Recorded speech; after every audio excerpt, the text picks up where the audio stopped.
जींद के RTI activist Sunil Kapoor की मौत के मामले में पुलिस ने जांच शुरू कर दी है। इसके लिए परिवार ने पुलिस को ईमेल के माध्यम से शिकायत की थी, जिसके बाद पुलिस ने जांच शुरू की है।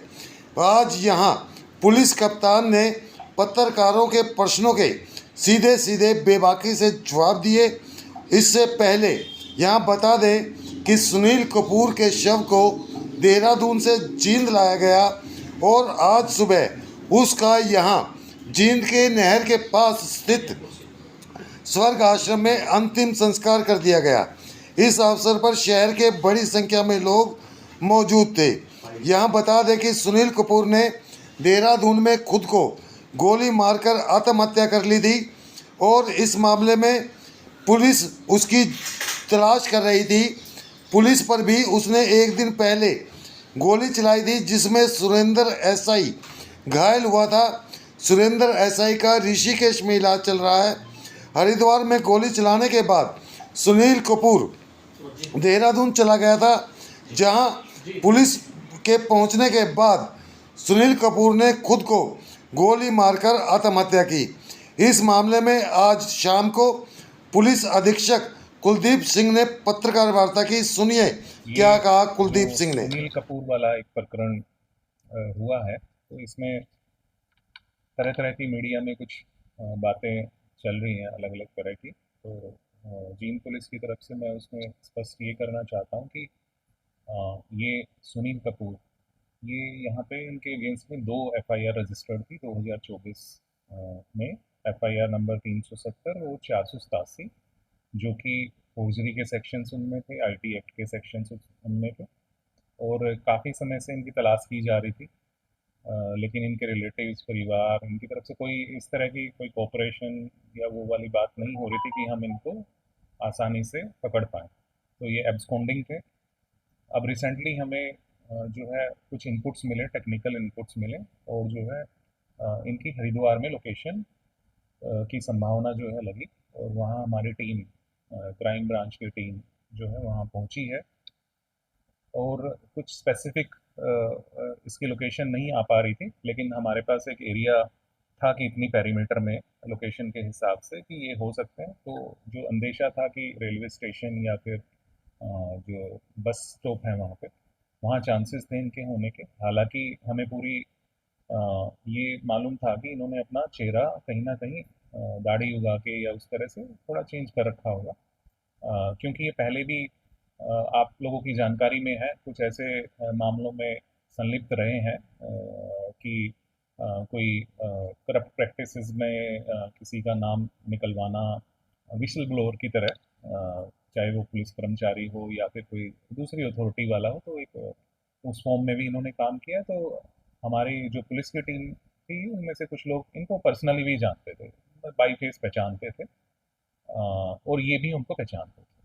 तो ऐसा हुआ कि ये एक बस में बस स्टॉप पे थे, और ये देख के हमारी टीम को भागने लगे, और ये फिर गिर जाते हैं। हमारी टीम के जो एक सब इंस्पेक्टर हैं, सुरेंद्र, उन्होंने दौड़ के इनका पीछा किया और उनको पकड़ा है। लेकिन ये उन्होंने नहीं सोचा था कि इनके पास जो असला है उससे ये फायर करेंगे।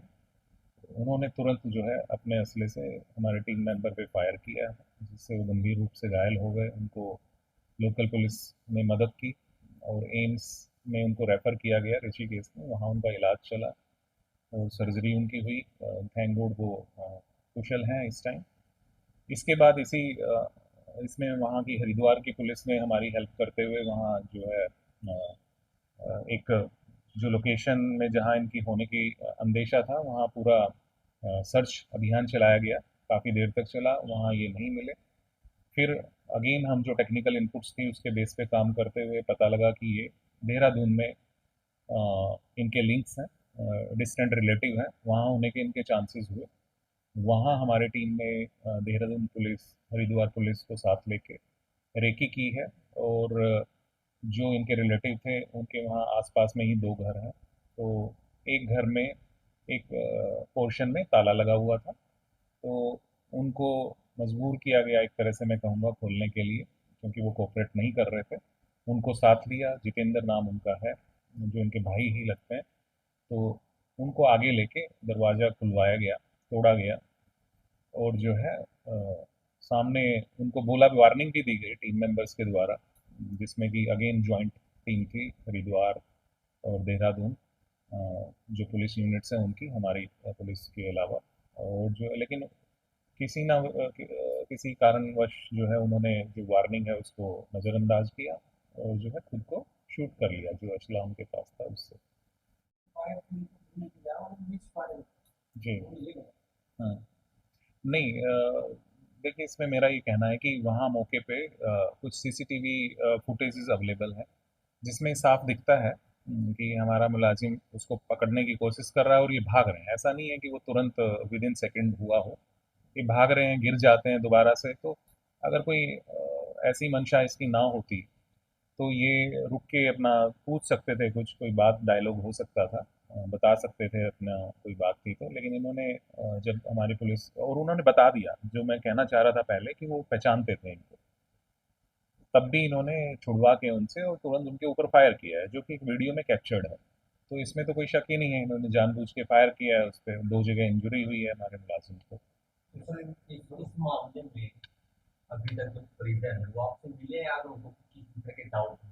जी बिल्कुल, पुलिस तो हम 24 आवर्स ओपन है। अगर कोई भी इस तरह से परेशान है या कोई डाउट है उनको, कोई शिकायत है, तो मिल सकते हैं। जहाँ तक एक ईमेल के माध्यम से, बल्कि ये भी मैं बताना चाहता हूँ, हमें एक शिकायत भी प्राप्त हुई है परिवार की तरफ से, उसको हमने जांच में ले लिया है। जी। 13 तारीख की जो गतिविधि हुआ, उसके बारे में क्या कहते हैं कि आपकी उनकी पर्सनल इन्फॉर्मेशन की थी, उसको की नहीं, व्हाट्सएप पे मेरी जानकारी में ऐसा कोई मैसेज नहीं है, लेकिन जहाँ तक ईमेल की बात है, ईमेल हमें मिली और उसको हमने संज्ञान में लेते हुए एक जांच का जो तरीका है उसमें डाला। मेरे संज्ञान में अभी ऐसी कोई बात नहीं है। तो इस मामले में कोर्ट की ओर से भी कोई कार्रवाई है, राजनीतिक कहा था, जैसे कि किसी की बेल मिली थी, उस वहाँ कहाँ गए का जहाँ जैसा मैंने आपको बताया, ये 2024 अक्टूबर मंथ के 2 केसेस यहाँ रजिस्टर्ड थे और इनमें एक एसआईटी बनी हुई थी। एसआईटी हालांकि जो है ट्रांसफ़र कर दी गई थी हिसार जिला पुलिस के पास, और पिछले कुछ टाइम पहले ही इसको वापस जींद भेजा गया था। लेकिन क्योंकि जींद में भी कुछ प्रकरण हो गए थे तो उतना ध्यान इस ओर नहीं दिया गया। तो अब जो है इस पे टीम्स ने स्टार्ट किया था काम, और तुरंत ये जो है इनको इसमें सक्सेस भी मिली कि उनकी लोकेशन ट्रेस हो पाई।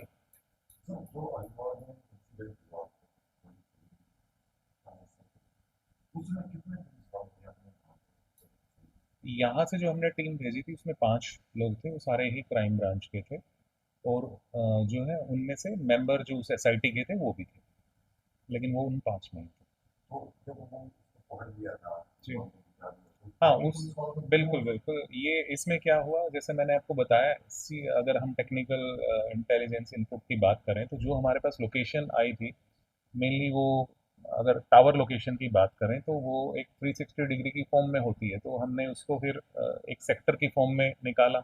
उसके बाद में 5 लोग जो टीम के थे उनको 2 से 3 ग्रुप्स में डिवाइड किया कि भाई रेलवे स्टेशन की तरफ कुछ देखें, कुछ जो है बस स्टॉप की तरफ देखें, और बाकी जो 1 लोग हैं वो बाकी चीज़ें देख लें। तो इस तरह से वो डिवाइड हो गए, आपस में अलग अलग हो गए।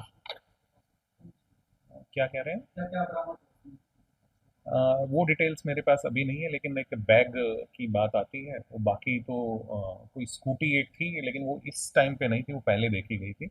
जो इसका देहरादून वाला घर है वहाँ पे, वो हरियाणा नंबर की थी, लेकिन अभी बरामद की जो बात है, क्योंकि वो देहरादून पुलिस उसमें कार्रवाई कर रही है, तो उनसे जानकारी हासिल करके ही आपको बताता हूँ।